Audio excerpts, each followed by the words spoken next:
자, 오늘 말씀 한번 보겠습니다. 오늘 이제 드디어 마태복음 6장으로 들어갔는데 새로운 장면으로 들어갑니다. 우리 5장에서는요, 그 바리새인과 율법사들, 서기관들이 하나님께서 주신 율법에 대해서 오해하고 있었던 부분들을 우리 예수님께서 바르게 해석을 해 주시죠. 살인하지 말라, 간음하지 말라, 그리고 헛맹세하지 말라, 악한 자를 대적하지 말라, 마지막에 너희 이웃, 내 원수까지 사랑하라. 여기에 대해서 잘못 해석하고 있는 그 부분들을 바로잡아 주셨습니다. 그럼 오늘 6장부터는요, 이제 제대로 된 해석을 어떻게 제대로 실천할 것인가에 대해서 말씀을 해주십니다. 그러면 이들은 하나님께서 주신 율법의 말씀을 잘못 해석했을 뿐만 아니라 그리고 실천함에 있어서도 어떨까요? 잘못 실천하고 있었다라는 것입니다. 모양은 똑같습니다. 세 가지 아주 중요한 주제들을 다루십니다. 구제와 기도와 금식입니다. 이 세 가지 주제는요, 우리 그리스도인들에게, 특별히 하나님을 섬기는 사람들에게 있어서는 너무나 중요한 주제이기도 하면서 하나님께서 하나님 백성들에게 요구하시는 겁니다. 구제하는 모습 있어야 되죠. 기도하는 모습 있어야 되죠. 금식하는 모습, 외형적인 모양을 갖춰야 됩니다. 그런데 그 외형적인 모양은 갖춰져 있지만 안에 내면의 동기라든지 그리고 내용물이 다르다라는 것입니다. 실천에 있어서 바른 실천, 어떻게 구제를 해야 되는가, 어떻게 기도를 해야 되는가, 어떻게 금식을 해야 되는가에 대해서 바른 실천 사항을 예수님께서 말씀해 주십니다. 자, 이 말씀을 들을 때 나는 과연 바른 실천을 행하고 있는가? 바른 해석 가운데 바른 실천까지 나아가야 됩니다. 그리고 그 이전에 근본적으로 우리가 점검해야 될 볼 것은요, 하나님께서 말씀하시면 내가 순종함으로 마음으로 아멘하면서 실천하는가라는 것입니다. 세 가지 중요한 항목이랬죠. 구제, 기도, 금식. 그리고 그 외에 하나님께서 여러 가지 우리들에게, 하나님 백성들에게 요구하시는 말씀들이 있습니다. 하라, 하지 말라. 그 말씀을 하실 때 우리는 어떻게 반응해야 될까요? 먼저는 그 말씀대로 행동으로 실천을 해야 됩니다. 하나님 말씀을 듣고 그냥 예, 아멘, 그렇습니다 라고 하고 실천하지 않으면요, 아무런 의미가 없습니다. 예수님은 말씀을 듣고 실행에 옮기는 것이 얼마나 중요한지 누누이 강조하셨습니다. 우리 마태복음 7장에 보면요, 반석 위에 세운 집과 모래 위에 세운 집을 비유로 드셨습니다. 반석 위에 세운 집은 어떻습니까? 비바람이 불고 막 창수가 올 때에 굳건하게 무너지지 않고 서 있는다라고 했습니다. 왜요? 반석 위에 집을 지었기 때문입니다. 그럼 반석 위에 집을 짓는다는 것은 뭡니까? 하나님의 말씀을 듣고 실행에 옮기는 것, 실천하는 것. 그리고 모래 위에 세운 집은요, 겉은 똑같습니다. 아무 일 없을 때는 번지르하고 그럴듯합니다. 그런데 비바람이 몰아칠 때 쉽게 무너져 버립니다. 왜요? 모래 위에 지었기 때문에. 그럼 모래 위에 지은 집은 뭡니까? 듣고 실천하지 않는 겁니다. 우리의 신앙이 두 가지 신앙이 있습니다. 반석 위에 세운 신앙이 있고 모래 위에 세운 신앙이 있습니다. 누가 반석 위에 세운 신앙입니까? 하나님의 말씀을 듣고 믿음으로 순종하면서 실천하는 것. 하나님은 이렇게 강조하시는데 오늘날 우리는 실행에 옮기는 거, 행함을 강조하면요, 거부감을 느낍니다. 저 사람 율법주의자인가? 믿음으로만 구원받는데 왜 행함을 강조하지? 믿는 사람은 행하게 되어져 있다라는 것입니다. 그리고 예수님도 말씀하십니다. 하나님께서 하시는 모든 말씀을 너희가 들었느냐? 믿음으로 순종함으로 행하라. 누구의 유익을 위해서요? 우리의 유익을 위해서. 그리고 마태복음 21장에 보면요, 두 아들 비유가 있습니다. 아버지가 그 맏아들에게 얘기합니다. 얘야, 오늘 포도원 가가지고 일 좀 해라. 큰아들은 얘기합니다. 예, 아버지 입에서 말이 떨어지자마자 예, 가겠습니다 했는데 가지를 않았습니다. 그리고 둘째 아들에게 아버지가 말합니다. 얘야, 저 포도원에 가서 오늘 일 좀 해라. 둘째 아들은 반항합니다. 싫습니다. 가기 싫습니다. 내 지금 오늘 바쁜 일이 있습니다. 그런데 곧 뉘우치고 아버지의 말대로 순종해서 포도원에 가서 일을 했습니다. 그리고 예수님이 묻습니다. 누가 순종하는 자냐? 누가 그 아버지 뜻대로 행하는 자냐? 바리새인들이 말합니다. 둘째입니다. 둘째. 말로는 거절했지만 곧 뉘우치고 포도원에 가서 일한 둘째 아들이 아버지 뜻대로 행한 자입니다. 그러면서 예수님이 마지막에 중요한 말씀을 하십니다. 내가 진실로 너희에게 이르노니 세리들과 창녀들이 너희보다 먼저 하나님의 나라에 들어가리라. 여러분 이 말씀을 곰곰이 생각해 보십시오. 아버지가 말씀을 하셨는데 아버지의 뜻에 순종하면서 행하는 것과 행하지 않는 것이 무엇하고 연관이 있다고 우리 예수님께서 말씀하십니까? 하나님 나라 들어가고 안 들어가고 하고 연관이 있다라고 우리의 심판자 장차 오셔서 저와 여러분을 심판대에 세우시고 심판하실 예수님이 분명히 말씀하십니다. 무엇을 강조하십니까? 아버지가 말씀하시면 그 뜻대로 행해야 됨을 말씀하고 계시는 겁니다. 여러분 축복합니다. 시간마다 선포되어지는 하나님의 말씀을 여러분들이 듣고 마음으로 깨닫기를 축복합니다. 그러면 이후에 그 말씀을 붙들고 살아내셔서 아버지의 뜻을 이루어드리는 저와 여러분 되기를 축복합니다. 그때 우리의 신앙이 어디에 세워집니까? 반석 위에 세워지는 겁니다. 그때 우리가 어디로 들어갑니까? 하나님 나라의 문이 활짝 열려지는 겁니다. 자, 이것을 전제로 하고 다음 말씀 보겠습니다. 행하기는 행하되 무조건 행한다고 되는 게 아니라 올바르게 행해야 된다는 겁니다. 바른 실천. 우리 1절을 다시 한번 읽어보겠습니다. 1절. 자, 시작. 사람에게 보이려고 그들 앞에서 너희 의를 행하지 않도록 주의하라. 그리하지 아니하면 하늘에 계신 너희 아버지께 상을 받지 못하느니라. 아멘. 이들이 너희 의를 행할 때 이 의는 뒤에 나오는 구제 또 기도, 금식, 예를 든 겁니다. 이런 의를 행할 때 무엇을 주의하라고 말씀하십니까? 누구에게 보이려고 하지 말라는 겁니까? 사람에게 보이려고 하지 말라는 것입니다. 여기서요, 보이려고의 뜻은 연기를 하다는 것입니다. 연기를 한다. 여러분들 영화 배우 또 탤런트들 있죠? 그들이 연기를 하는 것은 실제입니까? 그냥 그렇게 연기를 하는 겁니까? 극 중에 보면요, 막 사랑하는 사람이 막 질병에 걸렸든지 또 불의행 사고로 죽었습니다. 그러면 연기자가 막 정말 눈물을 막 펑펑 쏟으며 탄식을 하며 웁니다. 그게 실제입니까? 연기입니까? 연기지요. 실제가 아닙니다.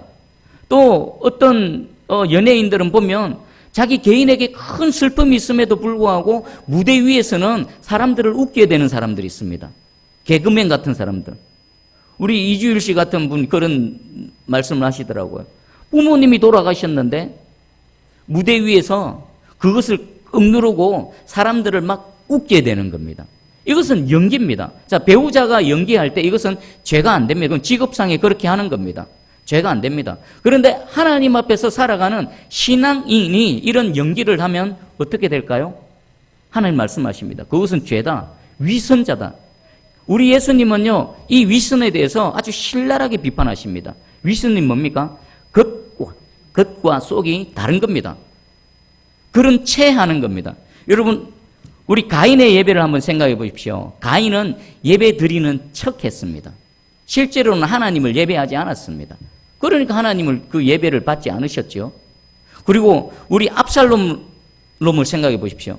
압살롬이 백성을 사랑했습니까? 백성을 사랑하는 척했습니다. 성전 문 앞에 앉아서 백성들의 그 고충을 들어주고 재판도 하고 그들을 위해서 여러 가지 일을 했습니다. 백성을 사랑했습니까? 아니지요. 겉으로는 백성을 사랑하는 척했지만 마음에는 뭐가 있었습니까? 아버지에 대한 반역하고자 하는 동기가 있었습니다. 백성들의 마음을 자신에게로 빼앗고자 하는 악한 동기가 있었습니다. 그리고 가롯 유다를 생각해 보십시오. 가롯 유다 예수님이 12제자 중에 하나였습니다. 예수님 직접 택하신 자입니다. 그가 예수님을 향해서 사랑하는 척했습니다. 마지막 날 예수님을 팔기 위해서 그 무리들을 이끌고 왔을 때 예수님과 배반의 키스를 했죠. 랍비여, 선생님이여 라고 입맞춤을 했습니다. 겉으로는 사랑하는 척했지만 실제로는 예수님을 배반했습니다. 이 위선의 가장 대표적인 예입니다. 위선은 바로 겉과 속이 다른 겁니다. 지금 사람에게 보이려고 하는 이것은요, 겉과 속이 다른 겁니다. 여러분들 오늘 이 자리에서 예배 드릴 때 어떻게 예배 드리십니까?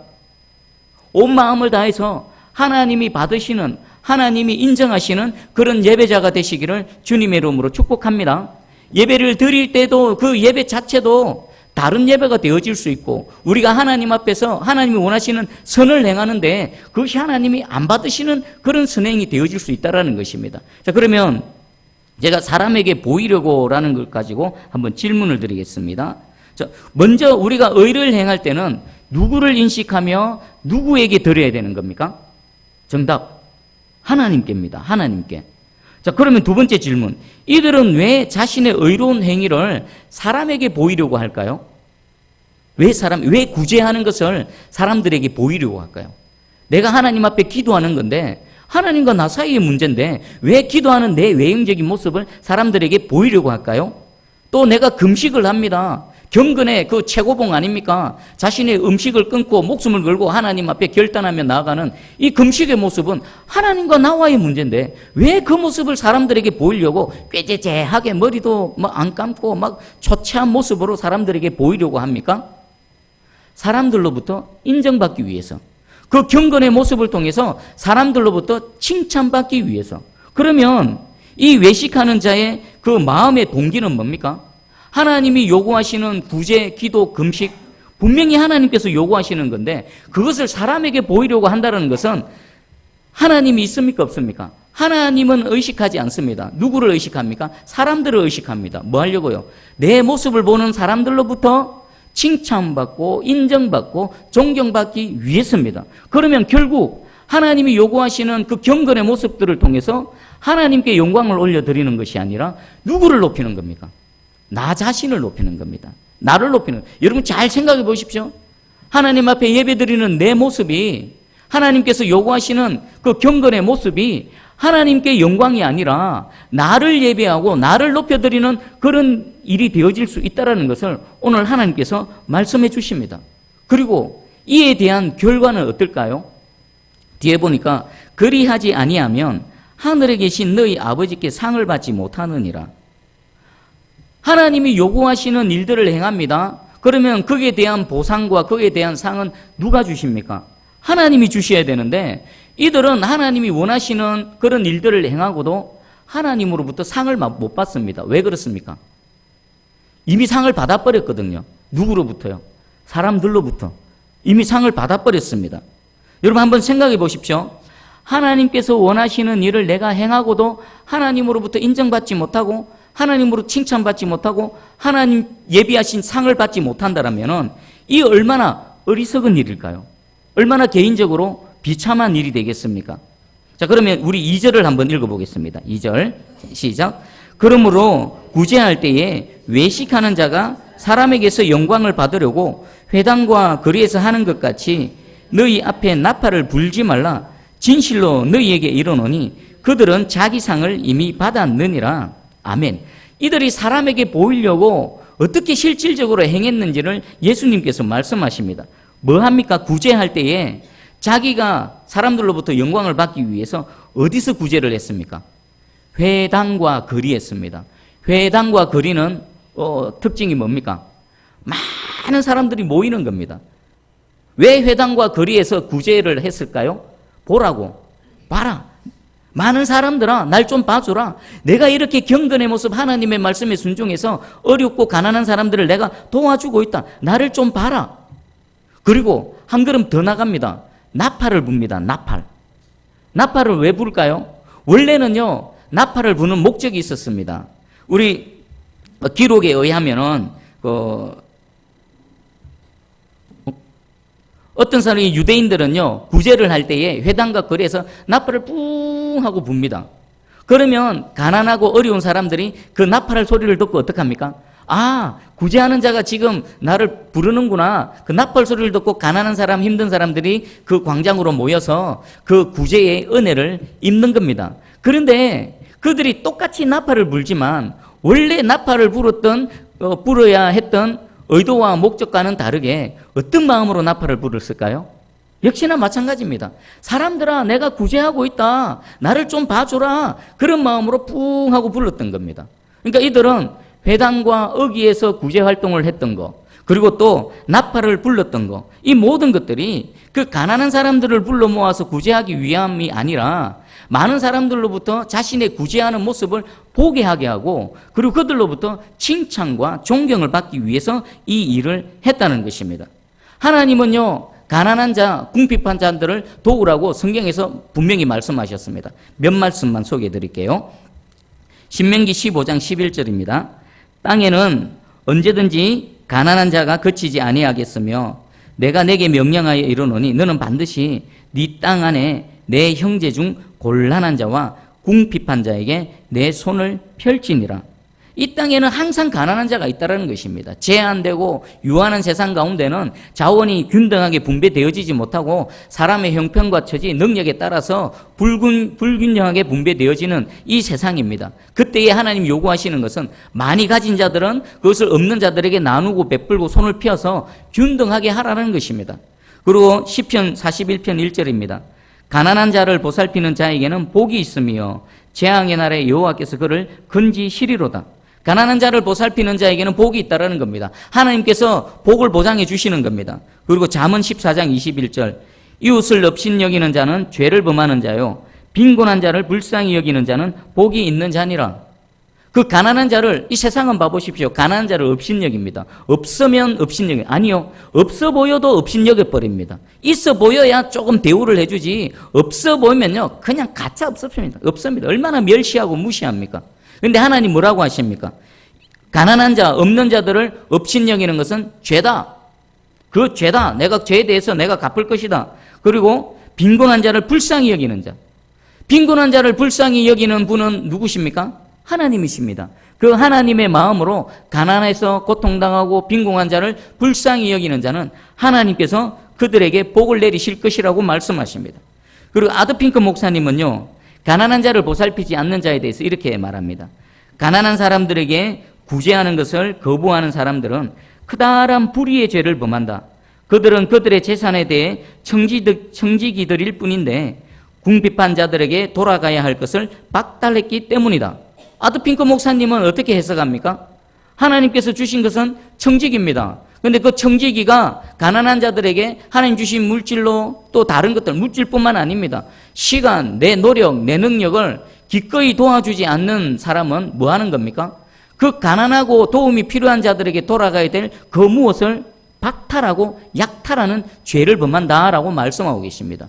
이렇듯 하나님은요, 우리를 향해서 일상 삶 가운데 이웃 사랑하는 모습으로 구제를 요구하고 계시고 구제를 지금 명령하고 계십니다.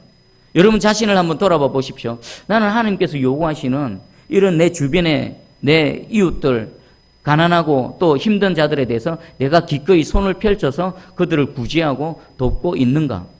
꼭 물질로 뭐 기부하고 이런 거 아닙니다. 그냥 일상의 삶 가운데 도움이 필요한 자들에 대해서 내가 기꺼이 마음으로 그들을 도와주고 있는가 아닌가? 그것을 지금 말씀하고 있는 겁니다.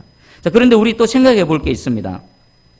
구제를 할 때에 맹목적인 구제는 삼가야 될 겁니다. 여러분, 맹목적인 구제가 뭘까요? 그냥 구제를 하기 위한 구제입니다. 상대방이 도움이 실질적으로 필요한 사람인가 아닌가를 판단해 볼 필요가 있다라는 겁니다. 예를 들어 보겠습니다. 저 진주 지역에 이렇게 사역을 하다 보면요, 교회마다 돌아다니면서 1,000원씩 2,000원씩 이렇게 받는 사람들이 있습니다. 구글하고 다니지요. 근데 그분들 중에 많은 사람, 대부분의 사람들은요, 건장한 젊은이들입니다. 사진 멀쩡한 청년들입니다. 10년, 20년 전에 봤던 그 사람 지금도 나이 먹고도 똑같이 그 일을 하고 있습니다. 지금 한 40대나 50대나 됐을까요? 저하고 연배가 비슷한 사람들도 있고요. 저보다 어린 사람들도 있습니다. 사지가 멀쩡한데 계속 교회 다닙니다. 여러분 한 진주시내 교회 한 10개, 20개만 다녀보십시오. 하루 일당 나옵니다. 그것 갖고 뭐 할까요? 밥 사 먹고 술 사 먹고 담배 피고 아무 때나 잠자고 그렇게 삽니다. 저는 그들을 바라볼 때 이렇게 1,000원, 2,000원 주는 게 그들에게 무슨 유익이 될까? 그들의 게으름, 그들의 나태함, 그들의 인생 가운데에 무슨 유익이 될까? 그저 그냥 먹을 거 하나 줘서 짐승처럼 생명만 연장하는 그런 게 아닐까라는 생각을 해봅니다. 그리고 우리 지금 대한민국 그 복지제도 중에 청년수당이라고 있습니다. 여러분 청년수당이라고 들어보셨습니까?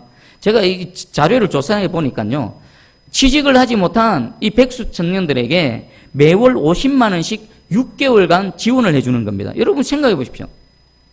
백수 청년들에게 매월 50만 원씩 6개월간 지원을 하는 게 뭐 취지는 좋지요. 그들이 구직 활동을 하는데 도움이 되어지고 또 수입이 없는 동안에 그들의 또 도움을 주는 그런 취지는 좋습니다. 그런데 이것이 그들에게 진짜 도움이 될까요? 6개월간 오히려 취업을 하지 않고 그냥 게으르고 나트레하게 만드는 그런 악영향은 미치지 않을까요? 국가가 거기까지 할 필요가 없습니다. 그들에게는 부모가 있습니다. 그들에게는 형제가 있습니다. 형제와 부모가 그들을 보살피면 됩니다. 그리고 국가는요, 그들이 좀 더 많은 취업의 문이 열려질 수 있도록 사회와 국가 경제를 활성화시키는 게 국가의 그 의무며 국가가 해야 될 일이지, 그들이 취직하는 동안에 그들의 먹을 것, 커피값, 밥값 대줄 의무는 없는 겁니다. 오히려 우리 이 땅의 젊은이들을 더 나태하고 더 게으르게 만드는 역할만 할 뿐일 것입니다. 여러분 어떻게 생각하십니까? 저는 국가가 그렇게 할 필요까지는 없다는 겁니다. 오히려 백수를 조장하는 정책이 되어질 수 있는 겁니다. 개인이 감당해야 될 몫은 있고요, 그 가족 구성원이 감당해야 몫까지 국가가 국민 세금으로 그렇게 할 필요는 전혀 없는 겁니다. 제가 무엇을 얘기합니까? 구제를 하되 맹목적인 구제, 구제를 위한 구제가 아니라 진짜 필요한 사람, 진짜 도움이 필요한 사람들에게 실질적인 구제가 되어져야 된다는 것입니다. 자, 그러면 다시 돌아오겠습니다. 이들이 지금 구제하는 마음의 동기는 뭡니까? 하나님의 뜻을 이루는 것도 아닙니다. 가난한 자들을 위한 것도 아닙니다. 오히려 가난한 자들의 가난을 위해서 그것을 빌미로 해서 자신의 영광을 취하는, 자기의 영광을 취하는 그런 마음의 동기에서부터 이 모든 일들이 일어나고 있는 것입니다. 우리 예수님께서 한번 봐보십시오. 예수님은 우리의 마음의 생각을 훤히 다 들여다보고 계십니다. 마을 회당이나 어귀에서 많은 사람들이 모인 곳에서 나팔을 불며 구제하고 있는 그 모습들, 사람은 속일 수 있죠. 사람은 와, 저분 대단하다, 가난한 사람들을 보살피네, 하나님의 뜻을 이루네, 하나님 말씀에 순종하네라고 하는데 우리 예수님은 그 내면의 동기를 훤히 보고 계십니다. 얼마나 한심하고 또 얼마나 안타까우시겠습니까? 자, 우리 모습에는 이런 게 없는가 한번 봐보시기 바랍니다. 우리 언년 중에 나도 모르게 이 모습에 빠질 수 있습니다. 기도할 때요, 기도의 모습마저도 사람을 의식하면서 기도할 수가 있습니다. 내가 예배를 드릴 때도요, 내가 교회에서 봉사를 할 때도요, 사람을 의식하면서 봉사할 수도 있는 것입니다. 우리가 하나님 앞에 예물을 올려 드릴 때도요, 그 예물을 하나님만 인식하는 것이 아니라 사람들도 의식하면서 예물마저도 올려 드릴 수가 있는 것입니다. 우리는 늘 이런 위험 가운데 노출되어 살아가고 있습니다. 오늘 말씀으로 여러분 자신을 잘 돌아보시기 바랍니다. 자, 그러면 사람을 의식하며 하나님 앞이 아니라 사람 앞에서 행하는 이 모든 것들은, 그들은 누구로부터 상을 받습니까? 하나님으로부터가 아니라 사람으로부터 상을 이미 다 받아버립니다. 우리 2절 끝에 보니까 그들은 자기 상을 이미 받았느니라. 이 자기 상을 받았다는 것은요, 거래에 있어서 물건을 주고 대금을 지불받고 영수증 써서 사인하고 도장 꽉 찍고 끝나버린 겁니다. 누구로부터 상을 받았다고요? 사람으로부터. 여러분은 하나님 앞에서 행하는 이 모든 것들이 누구로부터 상 받기를 원하십니까? 우리 사람들로부터 받는 상이 있고 하나님께서 주시는 상이 있습니다. 누구 상 받고 싶습니까? 뭐 말할 필요도 없죠. 하나님으로부터 받는 상이 더 유익한 겁니다. 사람들이 주는 상은 어떻습니까? 그냥 지나가는 말로 아이고 잘하시네요, 대단하십니다, 어떻게 그런 일을 하십니까? 라고 말하지만 말하는 순간뿐입니다. 지나가면 끝입니다. 그리고 그 말을 하는 동안에도 진심이 아닐 경우가 얼마나 많습니까? 그 사람들이 빈말로 하는 그 한마디 들으려고 하나님의 상을 놓쳐버린다? 얼마나 어리석습니까? 자, 그러면 이제 하나님께서 원하시는 구제의 모습은 어떤 모습인가? 우리 3절을 한번 읽어보겠습니다. 3절 시작. 너는 구제할 때에 오른손이 하는 것을 왼손이 모르게 하여. 아멘. 우리 얼마나 유명한 말씀입니까? 구제를 할 때 오른손이 하는 것을 왼손이 모르게 하여. 이것은요, 유대인의 속담 중에 하나입니다. 어떤 의미에서요? 그냥 은밀하게 모르게 그 일을 진행하라는 유대인의 속담으로 오른손이 하는 것을 왼손이 모르게 하라는 것입니다. 유대인의 성전에 보면 침묵의 방이라는 게 있습니다. 침묵의 방. 이것은 무엇을 위해서 마련했냐면은 어떤 사람이 하나님의 마음에 감동을 받고요, 선물을 준비해서 아무도 모르게 그 방에 갖다 놓습니다. 그러면 또 어떤 도움이 필요하고 물질적으로 여러 가지 어려움이 있는 사람들이 그 침묵의 방에 가서 아무도 모르게 가서 또 그 미리 누가 갖다 놓은 그 선물을 가지고 가서 삶에 도움을 갖는 겁니다. 그러면 이 침묵의 방은 뭘 하는 겁니까? 오른손이 하는 것을 왼손이 모르게 하기 위한 하나의 방편으로서 이 일을 하는 겁니다. 준 사람도 모르고 또 가져간 사람도 모르는 겁니다. 여러분, 이 오른손이 하는 것을 왼손이 모르게 하는 이 은혜가 저와 여러분 가운데 있기를 축복합니다. 자, 이것은요, 공로주의를 그리고 과시주의를 경계하라는 겁니다. 공로주의는 뭡니까? 우리는 은연중에요, 뭔가를 하고 나면 이것이 하나님 앞에 내세울 먼 것처럼 내 공로를 쌓는다라고 생각합니다. 공로가 될 수 있는 게 있습니까? 우리가 하나님 앞에 무엇을 해본들 그것이 하나님 앞에 공로가 됩니까? 아닙니다.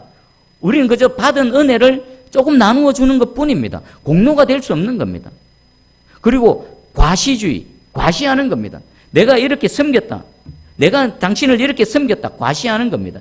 여러분, 우리 신문지상이나 TV 같은 데 보면은 얼마를 기부했다. 그리고 병원 같은 데도 가보십시오. 병원을 설립하는데 경대에 가니까 그런 게 있는가? 돈 액수에 따라서 등급을 다르게 매겨서 사람들 이름을 막 새겨놓습니다. 그리고 교회 성전을 건축할 때도 보면요, 주춧돌에다가 누가 얼마 막 이름을 새겨놓습니다. 그거요, 할 필요가 없는 겁니다. 하나님만 아시면 됩니다. 봐보십시오. 이게 얼마나 어리석은가 생각해 보십시오. 내가 하나님께서 주신 것들로 하나님 뜻대로 베풀었습니다. 그런데 사람에게 이름 새기고 사람들로부터 막 칭찬을 받아버립니다. 그럼 그걸로 끝입니다. 하나님은 그것에 대해서 갚아주시지 않으십니다. 왜요? 이미 상을 다 받아버렸기 때문에. 영수증 써주고 다 넘어갔기 때문입니다. 여러분, 공로주의, 과시주의를 조심하시기 바랍니다. 그리고 이 과시주의는요, 왜 더 조심해야 되냐면은 내가 누군가를 돕는 데 있어서 그 도움을 받는 사람의 인격을 배려하지 않을 수도 있습니다. 무슨 의미인지 이해가 되십니까? 내가 도와주는데 도움받는 사람의 자존심이 상할 수 있다는 것입니다. 우리는 도울 때도 그 도움받는 사람의 인격을 배려해야만 됩니다. 우리 예수님이 누군가를 도와주시고 누군가의 질병을 낫게 해주시고 누군가에게 은혜를 베푸실 때에 그 연약한 자의 인격을 무시한 적이 단 한 번도 없습니다. 사랑하셔서 그를 불쌍히 여기셔서 그의 인격을 배려하셔서 도와주셨습니다. 우리는 도울 때도요, 그 도움받는 사람의 자존심, 그 인격까지 생각하면서 도와줘야 되는 겁니다. 그리고 우리 또 하나 생각해 볼 게 있는데, 우리 주보에 보면은 헌금 명단이 있지요. 헌금 명단. 왜 기록할까요? 왜 기록하겠습니까? 누가 헌금을 했다, 이걸 막 과시하기 위해서 기록할까요? 아닙니다. 그럴 것 같으면 기록 안 하는 게 낫습니다.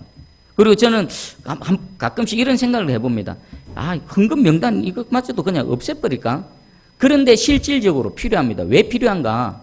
사람이 하는 일이다 보니까 실수가 있습니다. 명단에서 누락되어질 수 있고 헌금이 또 헌금통에서부터 또 헌금 바구니를 통해서 전달되어지는 과정에서 또 실수가 있을 수 있습니다. 이런 실수를 미연에 방지하기 위해서 또 실수가 생겼을 때 이것을 확인하고 바로잡기 위해서 여기에 헌금 명단을 기록하는 것이지, 누가 무엇을 11조를 냈고 누가 무엇을 했고, 여러분 혹시라도 그런 생각이 있으면 애시당초 싹 지우시기 바랍니다. 하나님께 드리시고 잊어버리시기 바랍니다. 어떤 분들은요, 헌금 명단에 혹시 자기 이름이 빠졌거나 또 사람이 많다 보면 수백 명을 헌금을 명단을 기록하다 보면요, 오타고 날 수도 있습니다. 그러면 막 시험이 들어가지고 교회를 가니 많이, 교회를 옮기니 많이, 저는 그런 사람은 헌금하지 마라. 하지 마라. 그냥 밥 사 먹어라. 하지 마라. 하나님 안 받으신다. 여러분 생각해보세요. 그거 하나님 받으시겠습니까? 안 받으십니다. 안 받으시는 거 왜 냅니까? 하지 마라. 여러분, 하나님께 드리는 이런 작은 것, 모든 것 하나하나라도 지금 오른손이 하는 것을 왼손이 모르게 하는 이 원리, 은밀하게 하는 이 원리가 그대로 적용되어져야 될 줄 믿습니다. 자, 하나님께서는 아무도 모르게 하라라고 하셨는데, 이 아무도 모르게에는 누구까지 포함되어질까요? 남도 포함되어져야 되지만, 저 이런 생각도 해봤습니다. 아무도 모르게 나 자신까지 포함되어져야 되는구나. 어떻게 가능한가? 어떻게 가능할까요?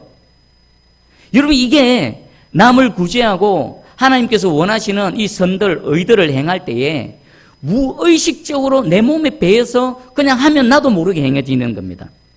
지난주에 제가 왕세에 잠시 일이 있어서 차 타고 갔다가 들어오면서 한 할머니가 걸어오시더라고요. 이 외길이고 지금 이 교통편도 없는데 이렇게 보고 차를 타고 지나가면서 생각이 들더라고요. 아, 저분 내가 그냥 내 빈차 가는데 태워가지고 어차피 외길인데 가시는 곳까지 내려다 드리면 생각이 드는데 이미 지나와 버렸습니다. 길이 좁아서 차를 돌리지 못합니다. 제가 그때 깨달았습니다. 아, 나는 아직 이게 내 몸에 배이지 않았구나. 보는 순간 내가 생각이 들고 내 몸이 움직여서 그게 의식이 아니라 무의식적으로 그냥 쭉 나와서 할머니 어디까지 가십니까? 태워다 드릴게요. 라는 내 몸에 배우고 무의식적으로 이것이 행해져야 되는데 아직 내 몸에 배이지 않았구나. 자, 여러분들 이거 분명히 나도 모르게 오른손이 하는 일을 왼손이 모르는 것을 나도 모르게 할 수 있는 방법을 여러분들에게 알려드리는 겁니다. 어떻게 하면 된다고요? 이것이 반복적으로 학습이 되어져서 몸에 배이는 겁니다. 그리고 예수님의 마음으로 하고는 잊어버리는 겁니다. 그러면 남도 모르고 나까지도 모르는 일이 실질적으로 일어날 줄 믿습니다. 이런 경지까지 나가기를 주님의 이름으로 축복합니다. 여러분 가수 션 아시죠? 가수 션. 제가 조사를 해봤더니 몇 년 전 자료인데 이분이 지금까지 총 기부한 금액이 한 45억 정도 된답니다. 그리고 이분이 컴패션이나 아동을 이렇게 후원하는 이 재단을 통해서 후원하는 아동 수가 몇 년 전에 800명, 지금으로 아마 1000명이 넘었을 것입니다. 언젠가 이분이 TV 프로에 나와서 그 아내와 상의해서 우리 1000명 채우자. 1000명 채우자. 이렇게 상의한 것이 기억이 나는데 아마 1000명이 지금은 훨씬 넘을 것입니다. 그분은 보니까 그냥 남을 돕기 위해서 사는 것 같아요. 한 명이라도, 아이 한 명이라도 더 후원하기 위해서, 더 자신이 가지고 있는 것을 남을 돕기 위해서 살아가는 그런 사람인 것 같습니다. 그리고 우리 예수님도 한번 생각해 보십시오. 예수님 얼마나 많은 구제와 선행을 행하셨습니까? 그것을 일일이 기억하셨습니까? 아닙니다. 그리고 그 선을 행하고 의를 행한 것에 대해서 상대방에게 내가 이렇게 했지? 라고 확인하셨습니까? 그렇지 않습니다. 그냥 힘든 사람, 아픈 사람, 또 물질이 필요한 사람, 주님은 보는 즉시 물이 그냥 높은 곳에서 아래로 흘러가듯이 자연스럽게 가서 그냥 그들을 돕고 그들을 섬겨주신 이 예수님의 모습이 저와 여러분들의 모습이 되기를 축복합니다. 자, 마지막입니다. 이 구제에 대한 보상을 하나님께서 갚으시게 하라. 오늘의 설교 제목입니다. 4절을 한번 읽어봅니다. 4절 시작. 내 구제함을 은밀하게 하라. 은밀한 중에 보시는 너희 아버지께서 갚으시리라. 아멘. 아무도 모르게 하라는 겁니다. 아무도 모르게. 그러면 그 은밀한 중에 보시는 누가 갚으신다고요? 하나님 아버지께서 갚으시는 겁니다. 여러분 하나님께서 갚으시면 어떻게 될까요? 우리가 하나님이 우리를 갚아주시면요 어마어마한 일들이 나타납니다. 잠언 11장 25절입니다. 구제를 좋아하는 자는 풍족하여질 것이요 남을 윤택하게 하는 자는 자기도 윤택하여지리라. 그리고 잠언 19장 17절 가난한 자를 불쌍히 여기는 것은 여호와께 구워드리는 것이니 그의 선행을 그에게 갚아주시리라. 구제를 좋아하면요 풍족해지는데 누가 풍족해 하십니까? 하나님께서 여러분 인생을 풍족해 하시는 겁니다. 하나님께서 여러분 인생을 윤택하게 하시는 겁니다. 우리 사람들 봐보십시오. 얼마나 스스로 풍족해지려고 윤택한 삶을 살려고 그렇게 아둥바둥 몸부림칩니까? 근데 다 허사입니다. 누가 풍족하게 해주고 누가 윤택하게 해주셔야 됩니까? 하나님이. 저 위에 계신 하나님이 해주셔야 되는 겁니다. 오늘 그 비결을 말씀합니다. 어떻게 하면 될까요? 구제하기를 좋아하시면 됩니다. 남을 더 윤택하게 해주시면 됩니다. 그리고 가난한 자를 불쌍히 여기는 것은 누구에게 구워드리는 겁니까? 여러분 여호와께 구워드린다. 이 일이 얼마나 대단한 일입니까? 내가 아무것도 아닌 내가 하나님께 구워드린다. 하나님이 내게 빌리는 겁니다. 그 일이 어떻게 나타난다고요? 가난한 자를 불쌍히 여기는 겁니다. 그리고 하나님 갚아주십니다. 이 구제하는 일은요 하나님께 투자하는 겁니다. 그리고 하나님의 은혜에 적금을 넣는 겁니다. 여러분 요즘 지금 시중에 은행 이율이 얼마나 됩니까? 몇 프로나 됩니까? 하나님 나라의 은행에 저금을 하면요 하나님 나라의 이율은 얼마나 될까요? 어마어마합니다. 우리가 생각하는 것보다 엄청 큰 이율로 우리에게 갚아주십니다. 여러분 누구로부터 갚음을 받기 원합니까? 그냥 사람들 지나가면서 아이고 잘하시네요 대단하시네요 이 한마디 받고 그냥 땡 치실랍니까? 아니면 은밀한 중에 보시는 여호와께서 갚으시게 하실랍니까? 여호와께서 갚으시는 은혜 가운데 살아가시를 축복합니다. 우리 조엘 오스틴 목사님이 이 부분에 대해서 이렇게 말씀하셨습니다. 당신이 행복하기 원한다면 다른 사람이 조금 행복하도록 도와주라. 당신이 추수를 희망한다면 약간의 씨를 뿌려야 한다. 하나님은 당신이 심은 모든 씨를 기록하고 계시다. 당신은 아무도 못 보았을 것으로 생각해도 하나님은 다 보셨다.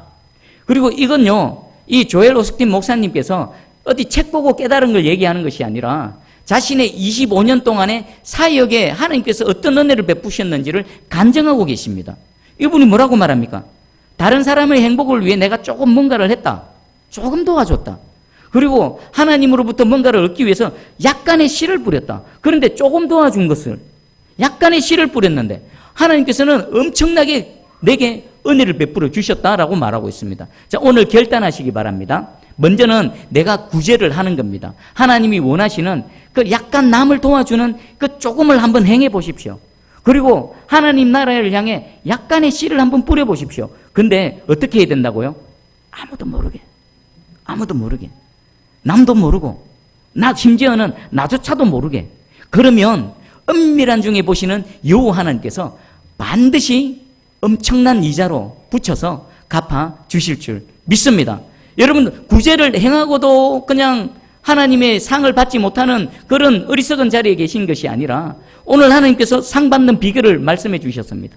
은밀한 중에 조금 도와주시고 조금 한번 뿌려봐 주십시오. 여러분 인생 가운데 하나님의 풍성한 은혜, 윤택해 하는 은혜, 하나님께 구워드리는 은혜 가운데 살아가시는 저와 여러분 우리 새순교회 되기를 주님의 이름으로 축복합니다. 아멘. 기도하겠습니다.